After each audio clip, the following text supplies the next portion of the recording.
Hi, everybody. And now man, you just hop right in there. I'm excited. Like you're excited. Give it a second, man. Yeah, you're right. No, the people are here. The The people have been people, the waiting. people We are are here. late this time. We are late. We are late. I apologize for that. Our camera wasn't wanting to work, and then when we got that working, Rumble said it was having issues connecting, and that's a huge source of the audience. So we took a minute to try to get it all up and running. Hopefully, everyone is now on and not having issues. The Mohan Family Fan Club, because Fam club, it's family. just so far I haven't seen any non-family members in the fan club. So to be fair, Oh, both of our fan clubs have largely been family, so they are kind of I fam think clubs. that a couple weeks ago, somebody named Dan was saying that he was glad to have me back. So I think he's a part of my fan club. I feel like that was a secondary. That was an obligatory boost, not so much a fan club admission of another individual. Okay, well, if you're Yeah. a Mason fan, sound off in the comments. And if you're an anti-Mason, you can just keep that to yourself. And since I'm not here to pick sides, I'm just here to talk about politics. If you're a fan of America, give us a like, hit the subscribe button if you're not already a subscriber. Did you notice how I just transitioned there, but also kind of smacked down pride and arrogance? And I'm kidding. But do give us a like, give us a subscribe, and hit the share button. Send this to someone you know and tell them to come and watch, because we've got, banter aside, a very tiring week of news with the Trump trial and a bunch of other stuff that has gone on. And we're here as usual to talk about what's going on behind the scenes, to talk about the reality, the truth, the worldview consequences, all the big things that aren't just Donald Trump is walking in. Oh my gosh, it was like it really was very appropriate almost. The week after OJ dies, and we're all reminded of the Bronco driving slowly through the streets of LA, the first real police chase on TV. Now we're watching Trump's motorcade slowly snake its way through the streets of New York, going to the the courthouse. And I thought, we're doing this all over again. Like, here we are following the thing. It was just, So Trump is the new OJ. it was a bit, well, I'm sure the left would like that to be the case, except with a different trial result. But anyway, it's been a nutty week of coverage. You could make all the parallels you want to, but they're following and dragging on the every movement of his Suburban, and yet there is a lot behind the scenes that we haven't talked about. I say we're talking about it. You, dear listener and viewers, you're talking about it with us, but a lot of other people haven't. They just go for all the obvious stuff, and it makes great 24-hour news TV, which is terrible news TV to watch. It's horrible. Oh boy. But we're here to do that. So we're going to dive off here. Mason's got a rundown of a few things we want to talk about. But first of all, like, share, and subscribe wherever you are, particularly Rumble and YouTube. Those are the two biggies. Give us a follow on X and on Facebook. Not only the Phyllis Schlafly Eagles channels, but Unauthorized Caucus has a channel on either of those. We have a Facebook page for the show, and we have an X account. So you can go over there, hit the follow button, give us some love, and just another way for us to be able to broadcast this out there and get it into different places. And then, of course, go to unauthorizedcaucus.com and sign up for the email list there. You will get all of the files and links and everything, which there's actually probably going to be several today, because we're going to reference a lot of different things, and then I want to send you to the source of where we got those, because we can't just sit here for 45 minutes and play clip after clip after clip, but there's some fantastic analysis of what's going on and what it means. And it's not even just the Trump trials, it's really what it means for us, for 2024 elections, for the American justice system. There's a whole handful of ramifications here. Too much for a handful that we're going to talk about. So go and sign up there, unauthorizedcaucus.com. All of that said, there was something else I almost thought that we should cover, and I don't remember what. There's a lot that's happened this week. There's a lot that's happened this week. Iran is up to no good. I was about to say, Iran and Israel are definitely at each other's throats, and there are just incredible happenings across the world. We're picking one thing today that is incredibly relevant, not just because it's happening, but because of what it means. But this is just one of the many trials upcoming for Trump. So First of all, I want you to give us, because you were talking about this, Mason. You had just pulled up the list of Trump things and all of the trials upcoming and the charges in Georgia and this and that. We're going to dive into the New York one right now, or in a minute after you give us a rundown. But first of all, I was looking, and I need to go and find this while you're reading off some of these things. I remember early in the week, maybe before Monday, before the trial kicked off, public polling showed, what would this trial do, these charges do to affect your view of Donald Trump as a potential candidate for president of the United States. And they had all the different numbers. Would this really change your opinion of him? Would you vote for him more or less, or this or that or the other? And out of all of the different sets of charges that are being thrown at him, this one, the Manhattan hush money trial, was like the lowest of the low. No one cared. This one just did not register on the radar for anyone to change their opinion of Donald Trump in any way, statistically speaking. Right. And yet that's the one that's happening first. I seem to think that's good. Because if this process is as silly as it looks like it's shaping up to be over the coming weeks, if this is the one people didn't care about, I hope that this will only serve to turn people off. Yeah. But anyway, yeah, we've got a lot of them though. You got any initial thoughts, and then you want to run us into some of the stuff that's going on? I'm gonna check around on. Well, yeah, no, I think it'd be good to give a summary because there are a lot of these, and we're constantly bombarded with information about this and that, and you hear all these names like Alvin Bragg, Fani Willis, Jack Smith, and you're like, who are all these people? They're all bad. That's what you should know first. They're bad people, bad guys. They're the enemies. So keep that in mind as we talk about this. But so there was the civil case that wrapped up earlier this year, the New York civil case about like business fraud, Mar-a-Lago worth a different amount than he said it was or something like that. That one's done. That one's over, wrapped up. And people have mostly forgotten about it, which I think is a good thing for Trump. That means that they took his money, but he still has his pride. So that's good. But there are 4 criminal cases, and those are the federal election interference case. That's the one that has a lot to do with January 6th. And Trump tried to overturn the election through a coup. There's the Georgia election interference, which is Fani Willis talking about, like, he was trying to overturn the election results in Georgia. That's bad. I don't like that, so I'm going to go after Trump. There's the classified documents case, which is another federal case.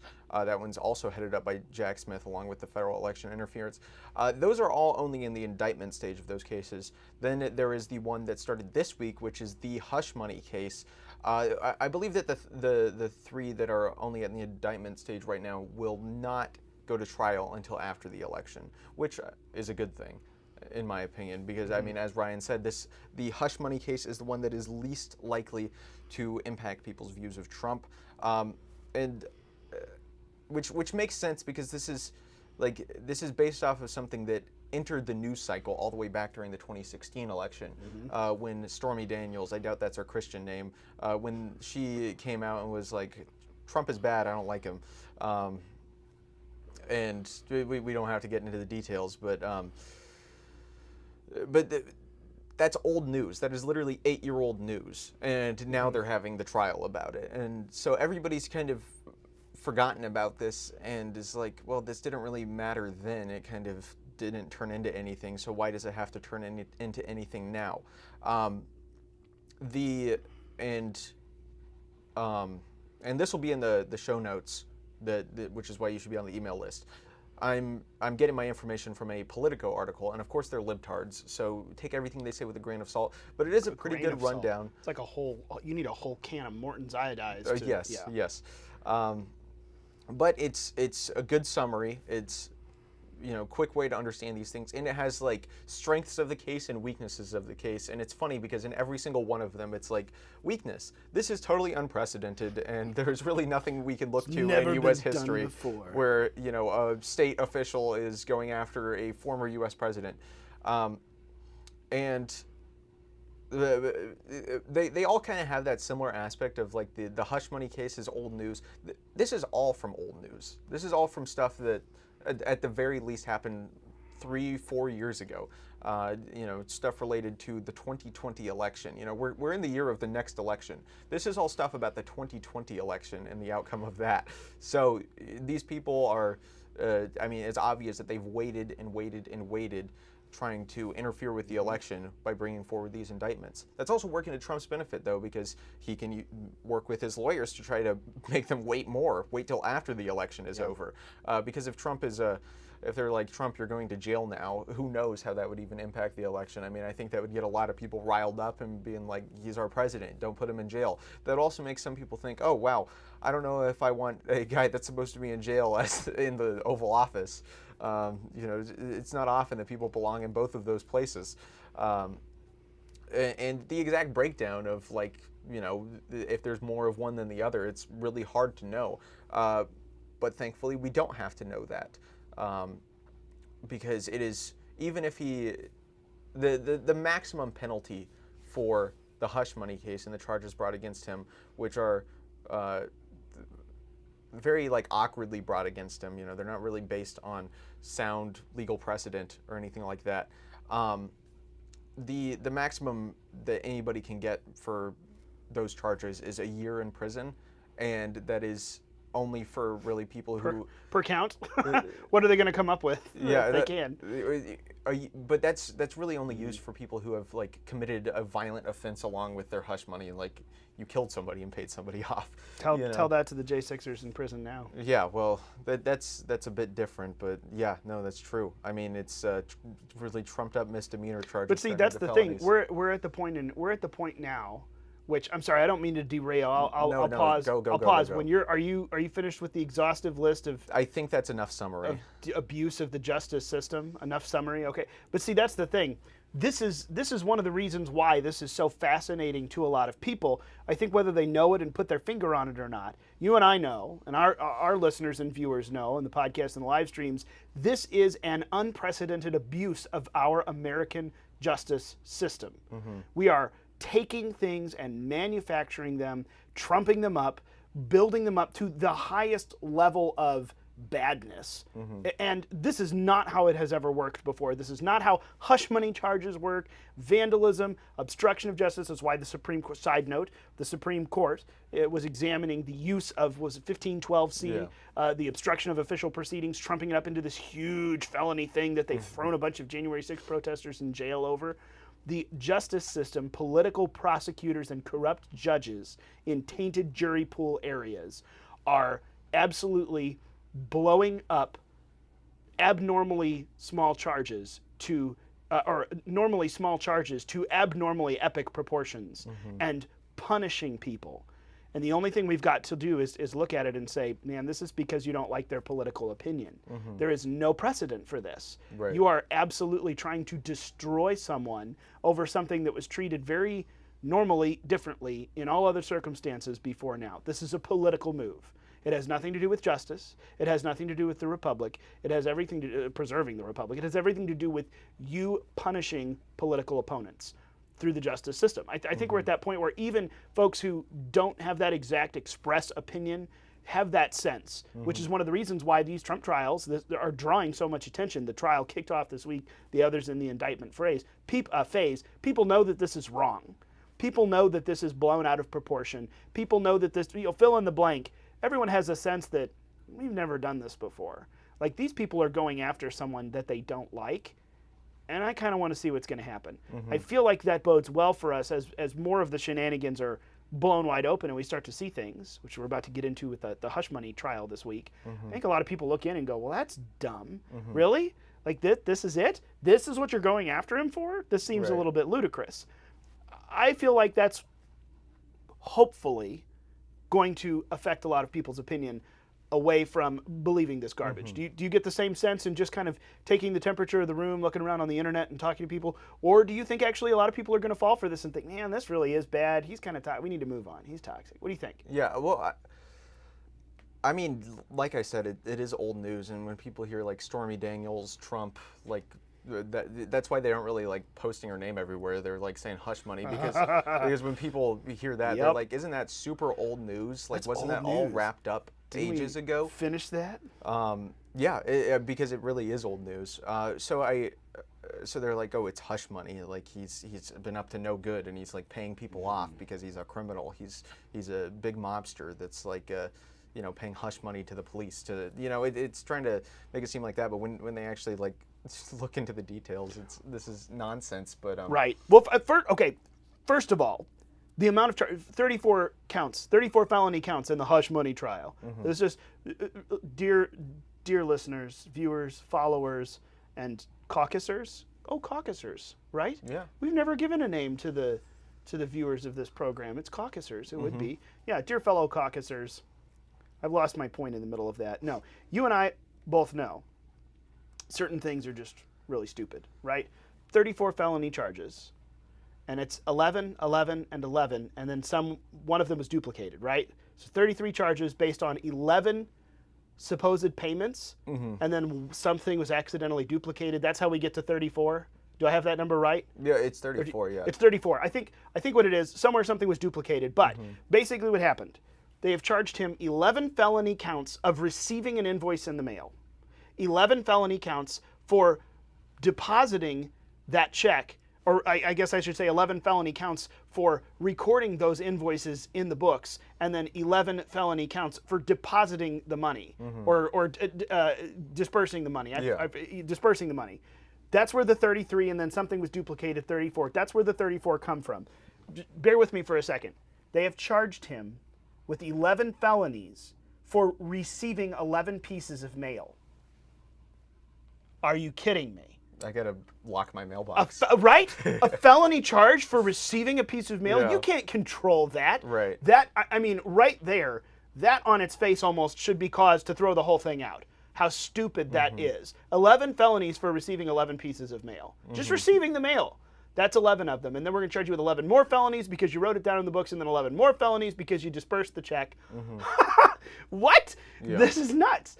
So it really is, the more that we open it up and people start to realize, like, what is this? What are we charging Trump with this week? 11 felonies for receiving 11 pieces of mail. You're serious, aren't you? Like, that's the reaction that I've seen from a lot of people who weren't really invested in this, weren't super Trump fans or anti-Trump, but they saw it and they're like, okay, that's ridiculously laughable on its face. Pretty much. Yeah. What can we develop out of nothing? Has exactly been the name of the game. Right. It's just absolutely incredible. And that's, I see someone here, Velveteen Rabbit, over in the Rumble chat saying it's really scary how many old things are being brought up against him and then used to get him, to get Trump. But this was, maybe you remember more details on this. This was one of the reasons I wanted to circle around. There was a quick maneuver pulled to increase or remove the statute of limitations on something like this in order to be able to prosecute him on these things. Isn't that correct? That's this case? Yes, that is this case. And so, without getting into all the weeds on this, because we've got other stuff to get into, basically, they came back and realized, oh, we'd like to charge him with this, the Stormy Daniels business, without saying Stormy Daniels again, because people are sick of that. Hush money. We want to charge him with the hush money. So we got to create a new name for it and a whole new marketing campaign around it. But by the way, the statute of limitations has expired on this. So we have to go ahead and change the statute of limitations, but then retroactively apply. That is not how statute of limitations changes work in America. You can change statutes of limitations, but there is zero precedent. Correct me if I'm wrong. To your understanding, I looked and couldn't find it. There is no precedent to be able to change a statute of limitations and then retroactively apply it because you want to get someone. That's not how that works. Yeah. That's only working moving forward. Right. Right. That doesn't make any sense. Well, it does make sense. That's called corruption and abuse of power. Yeah. I mean, that's exactly what it is. That, again, 11 felonies for receiving mail. We changed the statute of limitations because we didn't like this, but then we retroactively applied it to him. I mean, why don't they just do that in all cases where the statute of limitations has expired? If that's just like something that's appropriate for the legal system. What is the point of having a statute of limitations? Exactly. Like, what is the point? This is the kind of thing that blows. Just those two facts alone. Period. End of discussion. I can't believe. Well, I am mind-boggled that people like the Never Trumpers, the Lincoln Project folks of the world don't look at that and go, okay, here's the deal. I hate the orange man. But that is absolute perversion of the legal process. How dare you? But they're either silent on it or they're supporting it because Trump bad, hate Trump. Right. You're not just a Trump bad, Never Trumper, Lincoln Project. To me now, I look at it and go, you're an enemy of America. Because what they are doing is literally corrupting the country to their own perverse purposes. And you're next, and I'm next. And whenever anyone says something that they don't like is next, because now we've just flung the gates wide open as to what they're allowed to do with judges and juries and prosecutors. Oh my. Right. Oh boy. Someone told me my tick word this week, by the way, is oh boy. Yeah. I say oh boy when I don't know what else to say, and apparently it's my filler word. So on this program, you have permission to smack me. When you say oh boy, then I will just start going. There you go. But when I say oh boy, hit me, because I don't want to use filler words. I'm no Obama. We had that, you know, the Obama words. What was it? What was Obama's tick word that drove me nuts so much I listened to it? I don't remember. Oh, it'll come to me. There was one, though, that he used the same filler word over and over again, and it annoyed me because it was so obvious. I don't want to be a filler word guy. I'm just saying. Someone pointed out the oh boy, and my wife is laughing watching this because she was like, oh yeah, that's your thing. Okay, I'm going to have Mason smack me whenever I say it then, because I got to break myself. Well, and you get to be here live for it. I'm just kidding. Maybe it was, I don't remember what it was. We know, but of course, Biden's favorite filler word, well, it should be. It's drooling. That's not what I was going for. I was going to say his filler word should be dog-faced pony soldier, because that one makes me laugh. I love it. Yeah. Which sounds like a great ice cream flavor too somehow. It makes sense in my brain that it should be. But anyway, it was Biden and ice cream, and lying dog-faced pony soldiers aside. This is an incredibly perverse abuse of the judicial system, and all of us should be outraged and angry that anyone who just hates Trump would let this slide. You ought to know better. Fine, you don't like Donald Trump. You ought to know better. Right. This is unconstitutional, illegal, unlawful, immoral, and un-American to the core. It's terrible. Love or hate Trump, you ought to be able to admit that. If you can't, you're just as bad as them. Whether it's an ignorance and allowance, throw those blinders on, or if you're all for it, helping them push the pedal to the metal. Right. I kind of I've got no space for that, because the country's on the line. Right. It's really not about Donald Trump. Go ahead. Well, the use of political power to gain what you want is something I think about a lot, and I think that this is like bringing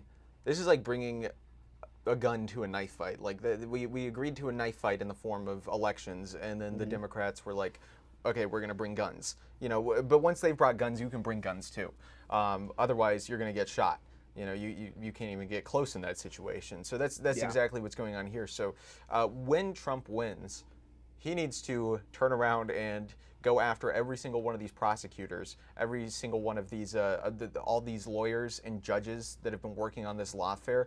That's what he needs to do, because they've expanded this power so much that if we don't use it to stop them, they are going to use it to stop us, and it is going to work eventually. If it's not going to work this election cycle, they're just going to keep doing it, because they always like to make stuff up. They always like to lie. They always like to cheat to get even if it's the most vanilla milquetoast Republican, well, maybe the most vanilla, they'd let him in. But if there's any Republican president that is serious and is actually going to affect political change, they're going to throw the entire book at him, which is why they've thrown the entire book at Trump. And this is why I said Trump should have followed through on what he said in 2016, what he said to Hillary, because you'd be in jail. Like, he should have followed through on that. The Clinton crime family should have paid for their crimes, and Trump. Can we talk about the greatest debate line of any presidential debate? Yes. I mean, overshadowing even some of Reagan's fantastic. But it's also one of the most depressing, because it's true. He didn't. It's true. He didn't, and he should have, because now that's what they're doing to him. And now that he's out of office, they're doing everything they can to stop him and put him in jail. So, but they've literally like opened up the arsenal, and we're allowed to walk into that arsenal too. They can't stop us if they're going to open up all these legal precedents. This is legal precedents that we should use against them next go around. This go around, start going after Biden in this way. I mean, that's and I think because we talk about like, conservatives are addicted to losing because we like to lose with our principles. And I think we've talked about this. Yes, and I think conservatives are kind of recognizing that, like, okay, well, this is a fight, and we have to fight, and we have to fight for our principles. We can't just not fight because we have principles. We have to fight for our principles, which is why when Colorado took Trump off the ballot, instantly conservatives and Republicans were thinking, how do we do this to Biden? Which is good, that we're thinking along those lines. There were good reasons not to do that. And see, this enters in, and this is welcome to our, welcome to the mid-show rabbit trail, where we're going into a little bit of a different topic, but it's very relevant and important. I'm sorry, I'm not accusing you of rabbit trailing. I'm okay with rabbit trailing. Easter's over, man, and also Easter has nothing to do with I like rabbits. the hip-hop all over to hip-hoppity, all over to all the different political topics I like. Keep going. I'm just, no, please feel free. You keep going. By all means, I'd like to have all of whatever is about to come out of your mouth again on recording. Hip-hoppity what? You called me a rabbit. Well, no, I said, okay, fine. So, anyway, calm down, Peter Cottontail. What we've talked about several times before, the myth of libertarianism, the loving of losing by conservatives. By the way, I love this down here. It's not relevant, but as we're doing alliterations and fun things, Velveteen Rabbit suggests Trump-traversies should be the word. All of these Trump-traversies. Yeah, I love that. Yeah. And also hippity hoppity yo. So there you go. You have a hippity hoppity bro. Like you got your. You're a poet. I'm not going to finish that sentence because I want to, but I'm not going to do it. It's a dad joke. But anyway. This is where this really does tie in. And this is more like, we'll come back to it because I still think that there's some details we should talk about with the Trump trial. But you're already in there. On our response to this kind of thing, once we have the understanding of who these bad actors are and what their goal is and what lengths they're willing to go to, our response has to be appropriate and understanding. And I don't mean measured. Because that's what we're always. Oh, we need to be measured and responsible. Here's the deal. Let me make this. We're going to go into the Patriot. Okay, so one of the best movies of all time. Period. Not entirely factually correct and slightly fake, but fantastic. But from that movie, we glean, kind of we see and experience on the screen a lot of what was accurate. A resistance to war, an acceptance and embracing of the brutality of it, and then a closure. Now it is time to move back to peace and to building. Truthfully, that was the case. And truthfully, we need to understand in this 1776 moment that we are in, there was a time for civility and for bipartisanship because we didn't have two different systems. We've talked about this, two different versions of the same system. We'd like to do it a little more this way, a little more government, a little more spending, social safety. We'd like to go this way. Now, you could argue about the Marxist influence of it, but a lot of people believed in those things that were different than me, but it was still America. It was still the same system. We don't have that now. We're talking about Marxism, neo-Marxism, this nasty, ugly thing that is completely incompatible with American republicanism, period. It must be destroyed because in order for them to win or succeed, America as we know it must be destroyed. There's no slightly different version. It's a different system. We've crossed that moment. There's no longer this time of civil debate between brothers kind of thing. We are in warfare against an ideology, a religious point, all the different factions are there. We are in warfare against this thing that wants to end our nation as we know it and how we govern and the principles that this whole thing was founded upon. That must go away for them to obtain power, period. When we get to the other side of it and that enemy is defeated, then we can go back to putting on its proper pedestal civility and debate amongst friends and figuring out how to govern. But in this time, we are at war. We are at war with an ideology that wants to destroy everything that we are, and that will destroy all of us in the process. That's what's happening to Trump. That's what's happening. And again, this is no Trump savior complex or Trump cult of personality. He happens to be their chosen hatred, focal point. Fine. That's the guy that's at the front of it right now. He's taking that mantle up. This is not a Jesus figure thing. And I know some people make that and a lot of other people react to it. Don't hear me saying that. But that is the fight that we're in, and we must recognize that we have to pick up all of the weapons of warfare. And one of those is when we get in power, it is not time for speaker after speaker after speaker. Sorry, another fatigued item. To get in and, scorched earth beforehand. And then one time I liked it, okay.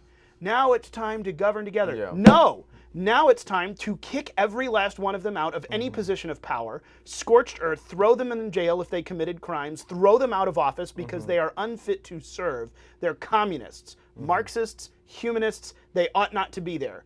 Don't try to govern with them and hold hands. Get rid of them. and get people in who actually believe in the liberty principles of America and govern and hold hands with those people. Right. But conservatives lose the will to do that, either because they think we're supposed to be civil or nice. And not to these people, not on the battlefield.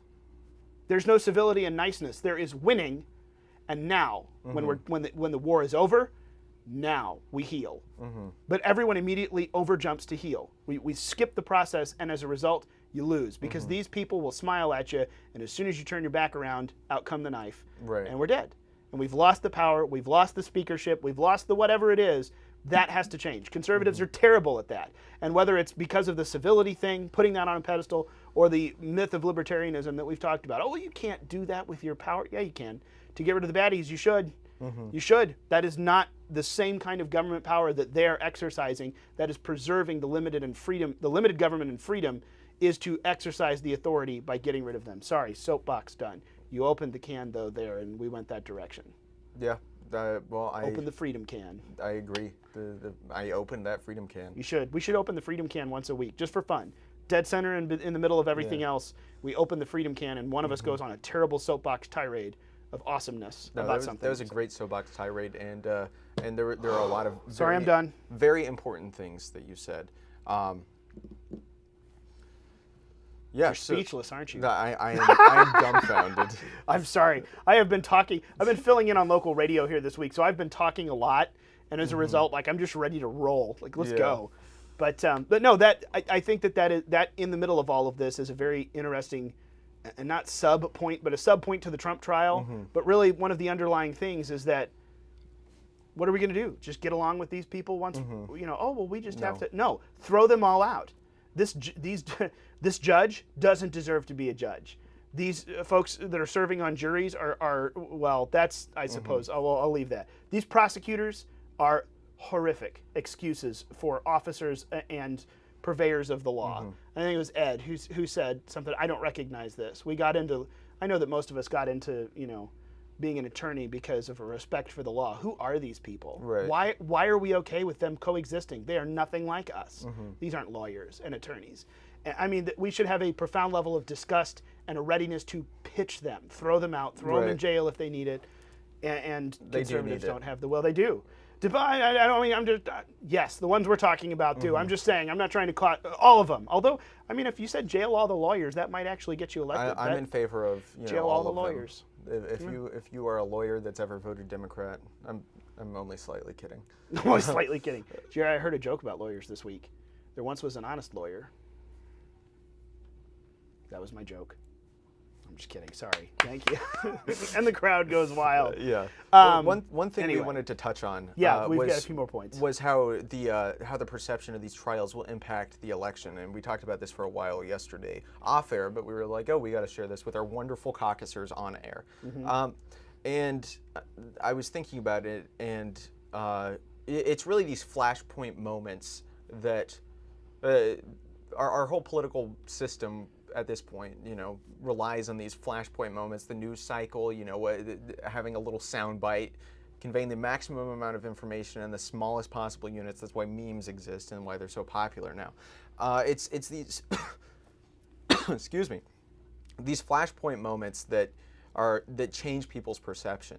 And I think that's why they're trying to bog down all these Trump trials with all this legalese that make it really hard to understand, because it's not kind of this jump out in your face, oh my goodness, look at this type thing. Because they had those. There was the Mar-a-Lago raid by the FBI, and then there was the mugshot. Sorry, you just looked Mar-a-Lago.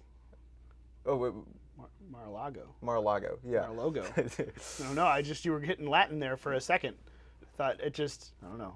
Sorry. Well, he does have a lot of parallels. I'm sorry. I couldn't hold. He does, but I couldn't hold my face in check on that one. And you looked at me at the wrong moment. My bad. Keep going. I was like, why is he looking at me? I didn't realize I misspoke. I saw the question mark. I'm sorry. Yeah. Go ahead. I'm not looking at you. I'm not looking at you. Do not look at me. Not while you're talking. Go ahead. There was also the mugshot, which that got a lot of people like, oh my goodness, there's a mugshot of a former president now. And those were flashpoint moments that really woke people up. Big moments. And I think they're trying to avoid those now, because I was listening to some podcasts from a long time ago, just because I kind of like to remember what people were thinking even like a year ago, because it changes so much. But one of the people I was listening to was saying that like, oh, they're like, if they got a mugshot of Trump, that would be terrible. They'll never do that. That would be such a stupid strategic decision. I couldn't believe they actually did one and released it. I was my comment was, they said, oh, the mugshot, and I had people ask me, the news is talking about a Trump mugshot. Do you think it'll happen? And word for word, my response to everyone who asked me that was, even they aren't stupid enough to give him that gift. Right. And they did. They gave him the greatest campaign gift on planet Earth outside of the Mar-a-Lago raid. Right. They did. I can't believe it. Anyway. Which is a problem for them because when they get to those flashpoint moments, like if they sentence Trump to prison, I don't even know what would happen because it would be such a, I mean, either nothing or the entire country would burn down. And I think that might be why they're not trying to rush these things either, because you know, what would happen if they were like, okay, Trump's going to jail for 10 years, which might be until he dies if he went to jail for 10 years. I mean, that might be a life sentence for him. I mean, he's got to be under a ton of stress at his age, just like with all these trials and being the president, for goodness sakes. Or he'll be the 1,000-year president. I was about to say, he looks pretty good. He loved that. Was one of my favorite things on the news this week. Someone said something about both, both the major candidates are, close to similar octogenarians, one just over 80 and one approaching it. I'm like, and yet these two things do not look anything like each other. Right. Joe Biden and Donald Trump. Right. One of them is able to command respect with just his very presence. When you see him in person, it's like, oh my goodness, that's Trump, and he takes the room whenever he does it.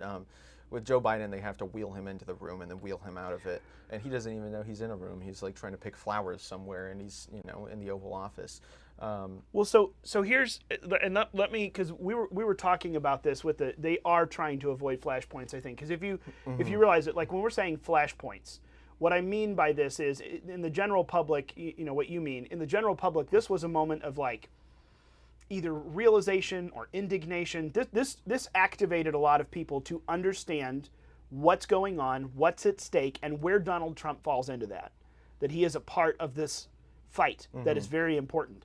And I can't think of a better example. If you're like, I don't know anyone like that. No better example of that. Tucker. Tucker's flashpoint moment was the Mar-a-Lago raid. And he said that, you can go and Google it, he said this several times on different podcasts and different things. That was the moment where I'm like, oh, maybe we need to move on from Trump, blah, blah, blah. And then August of 2022, they raid Mar-a-Lago. Tucker will say, no, that was the moment. The moment they announced that, I'm like, oh, that's it. Trump has to be everything at the head of our political movement. Trump is the man that we must put forward. He must go in. He must do this. We must support him. Like for Tucker, that was a flashpoint moment of realization. An unprecedented thing took place, the Mar-a-Lago raid, which is a whole separate podcast to talk about that. That happened, and Tucker was like, nope, never mind. Now I'm all in. Because that is not okay. Right. And that happened again for a lot of people with the mugshot. That happened again. By the way, aren't we glad that Tucker got canned the next spring from Fox? Because that flashpoint moment for him and then being unleashed from his Fox contract has been a devastatingly awesome source of truth on the airwaves. But we were talking about this, I wondered, would the start of these trials, is this the lesser trial, as we said? This is the one that a lot of people are like, nah, that one doesn't matter. Maybe I will find a new worry about Trump after they charge him in the Georgia stuff or this or that, or prosecute him in the Georgia, but not here, I don't really care. Is this one, are any of them going to be another one of those moments for people where they look at it and go, oh man, yeah, you guys are liars. I'm with Trump on this one. I'm there. I'm a supporter of his now.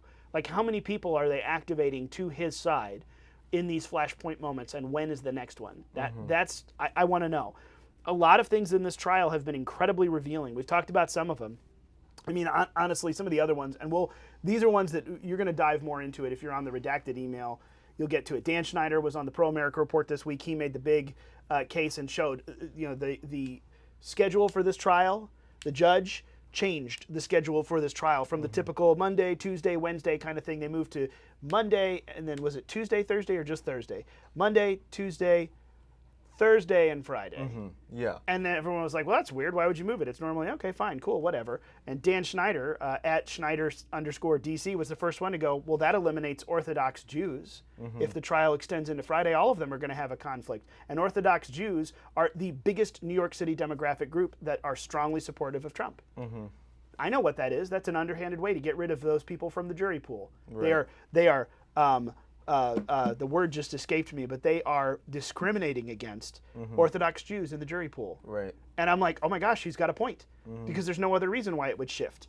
And then the judge ought to have recused himself, but didn't. People don't know that. Oh, the judge, you all say he should recuse himself, but why? Well, he's not only a Biden donor, but his daughter is actively a member of a firm in Chicago that's a Democrat, very progressive Democrat fundraiser, and they've raised almost $100 million off of this trial alone.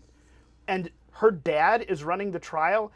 That is definitely a conflict of interest. Right. That's a recusal of the highest degree Right. necessary. And yet, entree back to our conversation about conservatives being spineless. Oh, Jeff Sessions should recuse himself the instant he gets in as the attorney general. Oh, I should, because we don't want to have any. No! Right. Jeff Sessions should have said, no, I'm not going to recuse myself. Beat it, scram. Right. But he caved. Of course, the left isn't. In fact, they're like, no, this guy's fine. We're plowing ahead with the case. And there is the highest demand that I've ever seen for a need to recuse himself. You start to look at all of these things. They're terrible. And the more that people learn them, they're like, that's awful. These people are horrible. But I still haven't seen another flashpoint moment yet, to your point, your description of the Mar-a-Lago and then the Mar-a-Lago, Mar-a-Logos, the word. Logos. Anyway, Mar-a-Lago and then the I'm just picking at you, I'm sorry. Mar-a-Lago and then the mugshot. I haven't seen that yet, and I'm waiting for the next one, because that's, I think, the huge third wave of Trump supporters that say, all right, that's it. I'm in. I'm in. I've had enough. I'm with the orange man now, because these people are terrorists against the nation. Yes, they are. These are the domestic terrorists that you've been warned about. And they are judges and prosecutors and government agents. Right. The legions of, the legions of, what was it? Someone called them something relating to an octopus. I forget what, but some congressman got in trouble for referring to, the octopus tentacles of the IRS. Are you referring to? Yes, I'm disparaging this terrible agency of the government. Good for him. I think he's out of office now. They've eliminated a lot of the good ones over the years who were outspoken. But, what else? Is there anything else we need to cover? That's all from me. That's all from you. I mean, that's the gag order. Do you think they're actually going to throw him in jail over the gag order thing? I don't know. Okay, because I thought that was like at least a 30-day, which already, you want to make it. I can't see anyone who could say, oh, well, this isn't election interference because they're trying to keep him off the campaign trail. I think because that would be a flashpoint. That would be a flashpoint, I think. Not only putting a former president behind bars, even if it's just for, violating a gag order or man, the words are completely not working. That would be better for his campaign. It would be better for his campaign. But they threw Peter Navarro in jail for ignoring the subpoena. Do you think they're really going to throw? That would be a flashpoint. Peter Navarro wasn't a flashpoint. Maybe it should have been. Throwing someone in jail just because they said no to a congressional subpoena. And you're charged with contempt of Congress. Contempt is the word I was trying to think of, by the way. Like throwing Trump behind bars for any amount of time, even 24 hours for contempt of the judge. Oh yeah, that's a flashpoint. That would be a disaster for them. That's a flashpoint. Him in handcuffs or him behind bars is the next flash. Anyway, I look at this and I say, there's no way that you can excuse away the idea that this is election interference. It is. Now, first of all, they're going after him. They're trying to get rid of him, discredit him, make sure that he never wins the election. But in the meantime, this is a fantastic job putting him behind bars for violating the gag order. That would be a fantastic job of keeping him off the campaign trail. Joe Biden's got a lot more active on the campaign trail. Someone just texting me from New Jersey today saying, I'm sitting on the tarmac waiting to take off because Joe Biden's landing and we got to shut everything down. I'm like, oh, look, Trump's off the trail and Joe Biden is suddenly on the campaign trail. Oh, so eating ice cream, sniffing children. But Trump is tied up. Trump can't get out there and have the massive rallies, which have always been a huge momentum for his campaigns, for his presidential runs. Yeah, they're not going to put him behind bars unless they can keep him behind bars. Right. Yeah. Well, I'm going to do a final sweep here of the comments. I will say though, my final thought on this. I know that politically we're looking at not pushing these flashpoints and different things, but I am convinced at this point the left is pushing people toward they're the ones fomenting violence. Like, they're the ones who talk all the time about, oh, the right wants a civil war in America. No, we don't. But dadgum, if you want one, you're pushing for it, man. Like, if anyone is urging that on, it is the left. And I look at these things, and part of me wonders, are they trying to get their will exercised over the American people without a flashpoint like another Trump flashpoint? Or are they just building us up to the biggest flashpoint of all, where they can kick something off, blame the other side, and actually have some sort of all-out war? At this point, I'm convinced they're the ones who want one. It's not me. But they are going to push the me's of the world far enough to where something like that actually happens. And I look at it and I wonder, is that actually maybe the goal? Well, it's always the... I should say the short-term goal. I'm skeptical of their ability to kind of plan, and I don't think they're competent people. But I do think that there will be violence from the left, because violence always comes from the left. Any political violence is always started by leftists. It's not started by the right, it's started by the left. You look at the entire history of the 20th century, it was always the communists. The communists always started it, every single time. So, like when you're talking about like political conflict within a state, you know, so it's always them. But I don't think they're competent enough. I don't think they're smart enough. I don't think they're coordinated enough to be able to, you know, 5D chess like the right into committing some atrocity as, you know, as a side, and being like, look what they did. You know, they're not that smart. Right. You know, there might be more of the Gretchen Whitler, you know, Whitler. Oh, I get it. Oh my gosh, I am so sorry. That's smooth. That was good. The Gretchen Whitler kidnapping plots, you know, stuff like that. But see, that's like the best they can do. That's the best they can do, where there's like this, you know, fake kidnapping plot, and then everybody realizes that everybody involved except one guy is a federal agent.